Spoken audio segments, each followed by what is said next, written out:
What is the Star of Bethlehem? People have puzzled over this for centuries. Part of the mystery of it is that the wise men were from the Orient. Jesus was in Bethlehem. That was west of where the wise men were. So the Bible tells us that they followed the star in the east, but they were traveling westward. How does that all work? Well, fortunately, we have Yogananda, a realized master. Can I have some water, please? Thank you.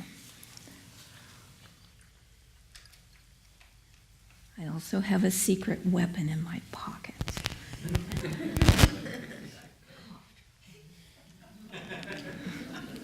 'Tis the season to be coughing. So Yogananda, from his state of realization, was able to shed light on this mystery through the mystic yogic teachings. And he offers hints, he finds hints in the Bible to help us understand what this is all about. For example, the Hebrew word kedem means east. It's used in the Bible to mean east. It also refers to the forehead. In the Gospel of Matthew, we read, "If thine eye be single, your whole body will be filled with light." Yogananda tells us that that single eye is part of the yogic teachings. Opening that single eye, opening the third eye is another word for it, or as he called it, the spiritual eye. This is what happens when a person's mind is totally concentrated and totally still. Remember, the Bible says, "Be still and know that I am God." That's what we're trying to do. Through all of our meditation practice, through all of our yoga practice, we're trying to still the mind, still the heart. And then the light in the brain is made manifest. And that light is perceived by the spiritual eye. This representation here of a gold ring, a vibrant gold ring surrounding a blue field, a deep, beautiful, alive blue field, and then in the center of that field, a brilliant, silvery white, five-pointed star. A star in the east of the body. This is what the wise men saw. This is how they could follow that star that arose in the east, follow it in the east, going westward. So when we contemplate this, there's actually a beautiful passage that I wanted to read from Revelations. When this happens to all of us, we're on the road to find. You know, we have our physical two eyes. Those eyes see duality. They see the world with its ups and downs and its tragedies and comedies. They see delusion. They see worldliness. But the single eye sees beneath that, beneath the duality, and it perceives everything in the oneness of God. Those of you who we're studying the holy science of Sri Yukteswar's that we did a few months ago, will know how much he stressed this getting beyond the duality of this world, the relativity of it, and seeing underneath. And that's what the single eye does. When it's open, you perceive God in everything, everywhere. The wise men in the Orient, how many hundreds and hundreds of miles away, could perceive this little baby about to be born, and they could find their way to him. That is such a miracle.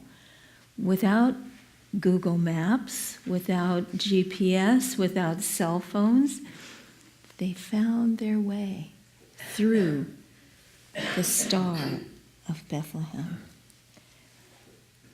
Wouldn't that be a wonderful thing to have, that star? So, Revelations, for those who have found this, they shall see his face, and his name shall be in their foreheads, and there shall be no night there, and they need no candle nor light of the sun, for the Lord God giveth them light, and they shall reign forever and forever. We had the alternate Christmas meditation yesterday. Nice long meditation, beautiful music, and then we watched a video presentation of the oratorio written by Swami Kriyananda called Christ Lives, with the life of Christ. I think it's 33 pieces of music. Is that with the recitatives? 51 now, Yeah. with the recitatives. Okay, well, never mind about that. Used to be 33 before the recitatives. But it was very, very inspiring to be focused on the life of Christ for an hour and a half and just be absorbed. And there are beautiful slides of the Holy Land for those of you who have been there. It's very inspiring to see those holy places and to hear that music.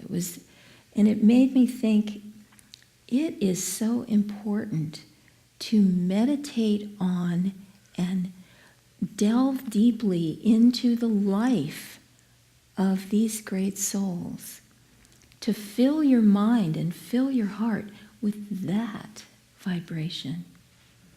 It's very important, especially during this holy season. It's easier than any other time of year to tune into the Spirit of Christ.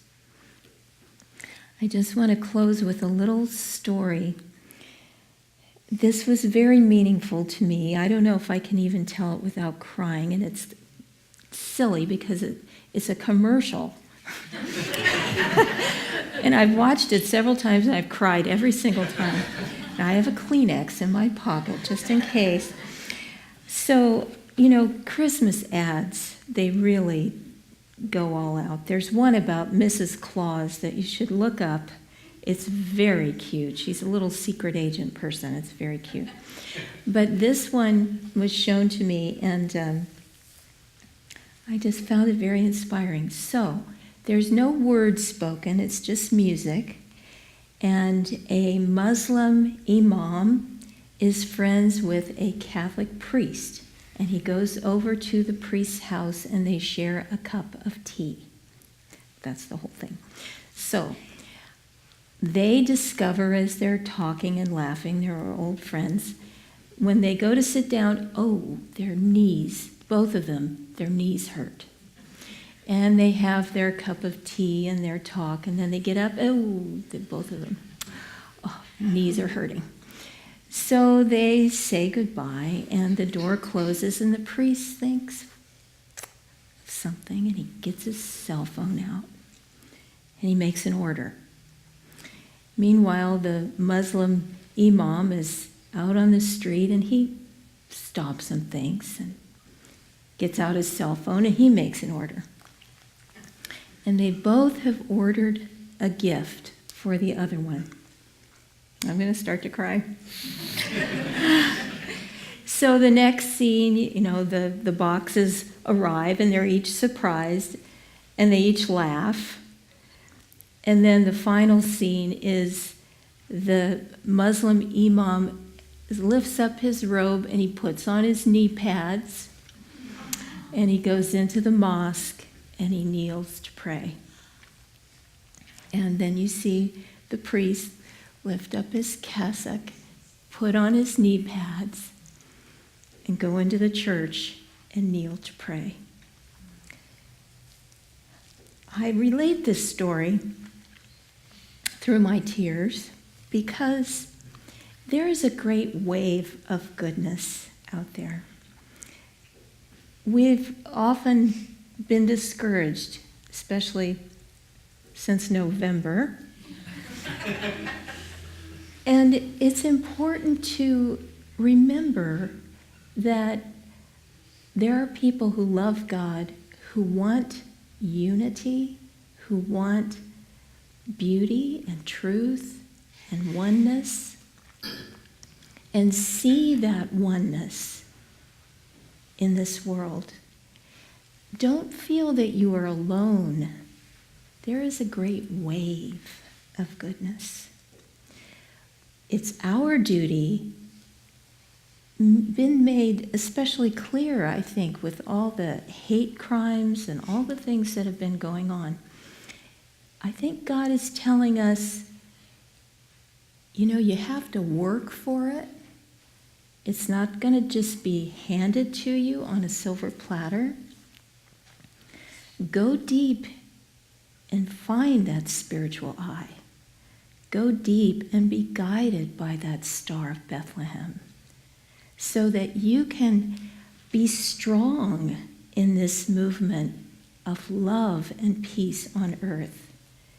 It's not automatic. It has to be fought for.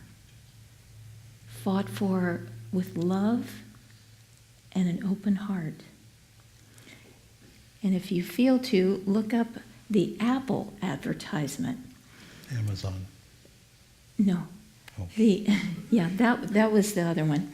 But this one is Frankenstein's Christmas. And the little caption is, keep your heart open to everyone. So at this time of year, make a special effort to give and to keep your heart open. And I think the most important part about that Amazon, the priest and the imam helping each other, is that they didn't think about themselves. They didn't get the knee pads for themselves. They thought about it and they gave it to each other, which made it infinitely sweeter. So, God bless you.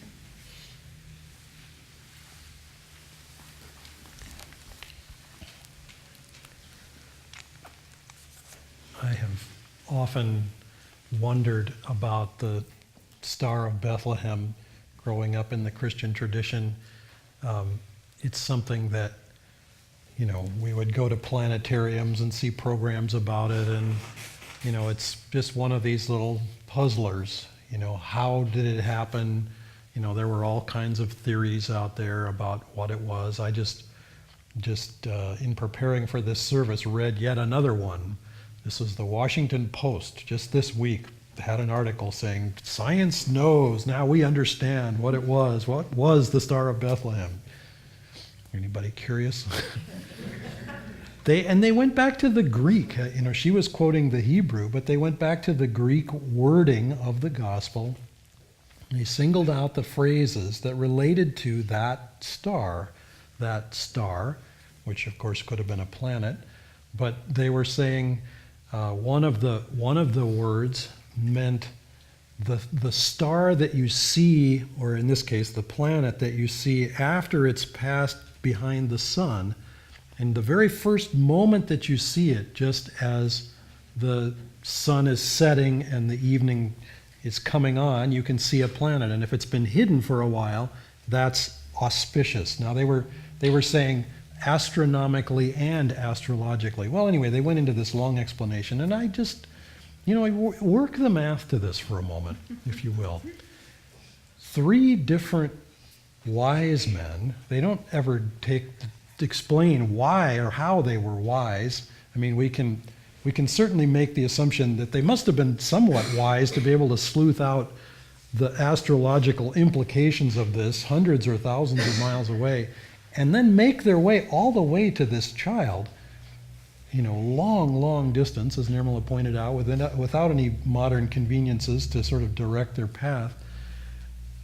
They had to do all of that. Okay, so they were wise. Imagine for a moment the conversation that happens. So, honey, how was your day?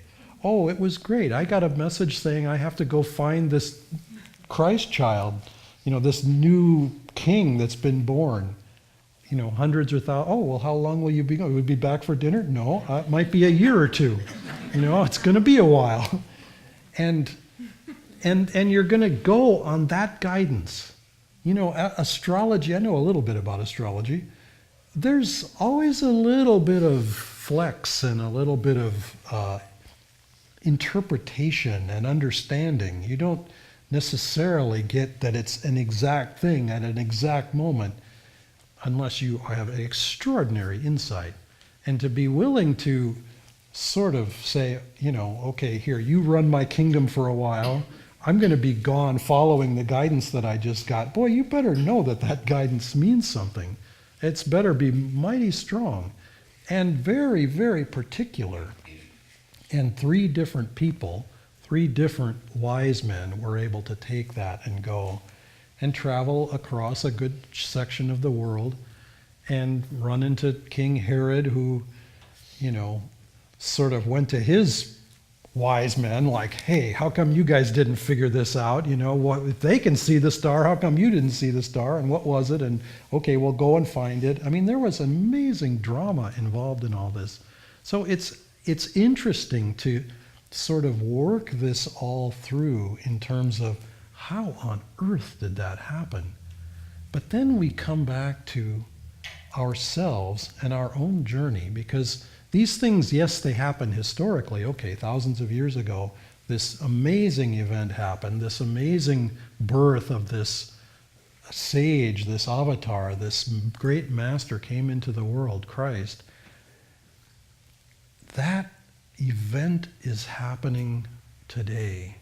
And we all have the chance to be the wise man, the wise woman, the wise human being who can look deeply enough within, as Nirmala was describing. We have to open this eye. This is where the star is going to show up. We can look for astrological signs. We can look for outward signs, and those are relevant. I'm not going to say that they're not important. Master gave us a whole chapter in the autobiography of a yogi called Outwitting the Stars. And it's a fascinating discussion of the influences and the power of that. And he makes a kind of a wry note in there that he would go to astrologers and have them choose his absolutely worst astrological periods. And then he said, and I would still go out and do what I intended to do. Mind you, it was with extraordinary difficulty that I was able to do it. But I was able to do it, which is to say, yes, there are tides in the course of our lives. Sometimes the tide is running with us, and sometimes it's running against us. And we have to learn to work with that flow, work with that energy. But the most important part of the whole thing is to take the journey within. 2017 is going to be a pilgrimage. It's going to be a pilgrimage of 365 days. It begins soon. We have Christmas in 1 week. Christmas falls on a Sunday this year, and we have the chance to receive Christ in our hearts and to take the blessing that he gives us in this season and walk 365 days in a pilgrimage. Let us take that pilgrimage together. Let us take that pilgrimage deep, deep within. In the announcements this morning was mentioned the all-day meditation. We had a sort of a shorter version of it yesterday, but this coming Friday, We celebrate the birth of Christ in the world, yes, but also inside of ourselves and in deep spirituality. And yes, it's all day, and yes, there is a little bit of challenge involved in that. But it's not 8 solid hours with no interruption, with no break.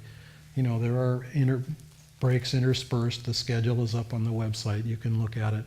And there is amazing music and amazing inspiration involved in dedicating one day. You think of all the days of our lives and how we fill all of them with this urgent appointment and that urgent need, and but then there's golf and there's football and there's all the movie that we want to see and the shopping trip to the mall and all these other really important things we have to do, and those are fine too. But one day in the year, let's give to Christ. What birthday present could you give to Christ? Think of that for a moment. These wise men had to come from hundreds or thousands of miles. They had to bring something very precious. Precious in the terms of the day and also translatable to wherever they were going. Gold, frankincense, and myrrh. The Bible doesn't actually tell us that there were 3. We infer that there were 3 because there were 3 different gifts. But what would you give from your heart to a master who owns the entire universe, who's in every particle of space throughout the cosmos? There's only one thing you can give, and that's your heart. That's your love. And it's inspiring and touching in this season particularly to expand our awareness beyond the confines of our particular set of beliefs, our particular set of practices. I think I too get a little choked up when I think of that goofy little commercial. It's very sweet. Somehow the idea that we can appreciate another path, another approach to knowing God, and say, if that's valid for you, that's wonderful. That's beautiful. That's what is needed for your life and for what you share. And to be able to be friends on a deep level with that, it's very meaningful and very touching. Let us each in our own lives, wherever they lead, and we all lead very diverse lives. We come, we go, our lives touch dozens and hundreds and thousands of people, indirectly perhaps. But each of us, let us expand that sense of identity that says, it's my way is the right way, or I know better. Let us simply feel God's truth, God's grace, God's blessing comes in the most humble ways. These masters get born in mangers. They get born in prisons like Krishna. They get born in the most humble way. They come into this body, a tiny little baby, so fragile, so innocent, and take part in this huge drama that's going on in this world. But, I was reflecting that it's interesting reading about, like in this Washington Post article I was talking about, how they have it all figured out, what was that star. And it struck me that part of why it's interesting now to look back those thousands of years and say, it must have been that. That's what they must have seen. Surely that's the thing that led them to Christ. Because Christ is way bigger than this planet. We have a universe of, 1 trillion galaxies or something, a lot of galaxies, let's just say. And all of those galaxies have a whole lot of stars in them. And all of those stars have a certain number of planets, or there's a lot going on out there, suffice it to say. And we get very caught up in the drama of this particular planet. We get kind of world-centric. Hey, it's all about our planet, my country, my this, my that. And it goes on and on and on. But Christ is in every particle of space. And if we would open that eye, we have to learn to find stillness inside of ourselves, because that's where Christ can be found. And that's yesterday in the meditation, there were moments of this, and I know it will come on Friday as well. You can feel Christ. You can feel Christ in the stillness. You don't have to come to the meditation to feel his presence in this season. But coming to the meditation helps a lot, because there will be moments where the whole room is pin drop, and we're talking pin drop on the carpet, mind you, pin drop, still and silent. And it's in those moments you can feel, he said, wherever 2 or 3 are gathered, there am I in the midst of them. Wherever 2 or 3, 20 or 30 or 50, it's sort of, the magnetism grows. It's very powerful. We can draw him into our hearts and into our lives. And it's not about an event on Friday. Yes, it's a powerful event, and it's an amazing opportunity. Take advantage of it if you can, even for an hour if you can. If you can't, it's okay. It's perfectly fine. Christmas is going to come on Sunday. Come again on Sunday if you can. But even if none of those things work out, hold the day holy in yourself and give Christ that gift from your heart. Years ago, someone that I knew, this was when I lived at Ocean Song decades ago, a little community that Ananda was trying to create out on the coast of California. And we happened to be in Santa Rosa, and an acquaintance of ours, a friend, but not someone that you would typically do this for. I saw this book, I saw this gift that was it was perfect. I just thought, I have to get this for him. And I looked at the price, and it was like $50 or something. It was just way out of scale. If you think, I could barely afford to do it once. I certainly couldn't afford to do it for everybody. But I thought, no, darn it, that is the perfect gift. I'm going to get it. And I did, and I got it. And, it really touched him. It was a very sweet thing. And you just never know. God can speak in special, unexpected ways. Sometimes the perfect gift is expensive. Sometimes it's just what you made. It's whatever you made with your own hands and with your own heart and with your own devotion. It's not about money. It's about the connectedness and the sense of, I give of my own being. I give of my own love. Give that to Christ. Whatever you give to people, give of your heart the most. And take that time to have both the inward side of Christmas and the outward side of Christmas. The inward side where we worship in deep stillness and meditation. The outward side where we share the joy together of sharing the path, walking the path, and the bliss of being together in this, on this journey, that we can help each other, we can learn from each other, we can serve as instruments of blessing to each other.